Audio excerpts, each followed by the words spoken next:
This video, I'm going to talk to you about how you can read this graph. And the graph is talking about the solubility of ionic compounds or the ionic substances. The graph tells me two things: how much of this ionic compound or substance is dissolved in water at a given temperature. So on the y-axis, it talks about the grams of the solute, which is the ionic substance or compound that's dissolved in 100 grams of water. And on the x-axis, it talks about temperature.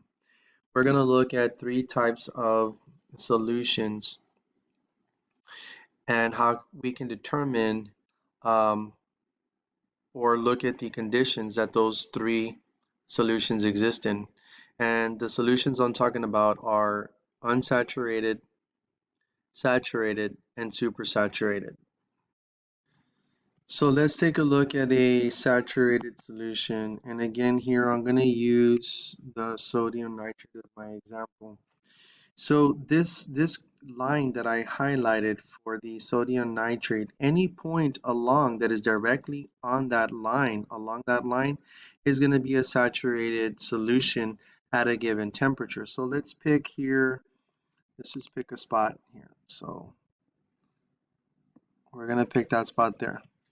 So what I'm going to do is I'm going to come down towards the x-axis. Sorry about that. So I'm going to follow this down towards the x-axis, and I see here that I am at a temperature of 30 degrees. And if I come across, I see that I'm at a amount of, let's say, 95, more or less, grams. And I'm right on that line, so that's a saturated solution. So right here, that pink line represents that saturated solution for sodium nitrate at 30 degrees. Now we're going to look at an unsaturated solution. So an unsaturated solution for the sodium nitrate, let's say I pick 50 degrees right here.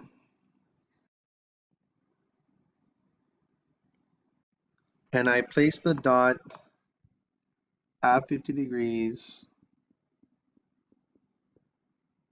Celsius. And I come across and I still see that it's 95, right? 95 grams that are dissolved of sodium nitrate in water at 50 degrees, and that is well below the saturation point here. So I still have room to add more solutes if I wanted to here, because the saturation point at 50 degrees Celsius should be at about 112 or 113, somewhere around there.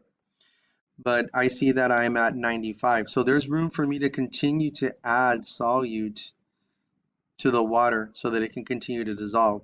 So because this point here, 95 at 50 degrees Celsius, falls below the saturation point, that is a unsaturated solution. So here I'm looking at a unsaturated solution in purple. And finally here I'm going to look at this point that I'm going to draw on here right now again for the sodium nitrate. And I see that at 60 degrees Celsius, I would normally be able to dissolve about maybe 122, 123, somewhere around there. But I actually have more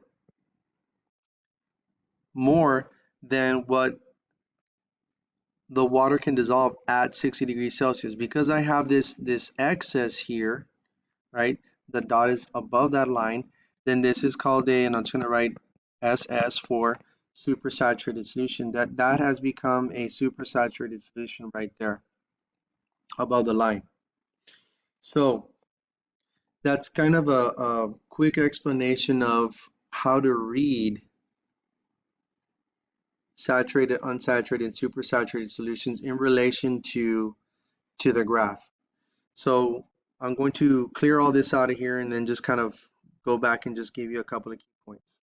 So just in review here, at a given temperature, I can take a look at points that are placed on the graph. Again, unsaturated in purple would fall below the line, that saturated point on the line.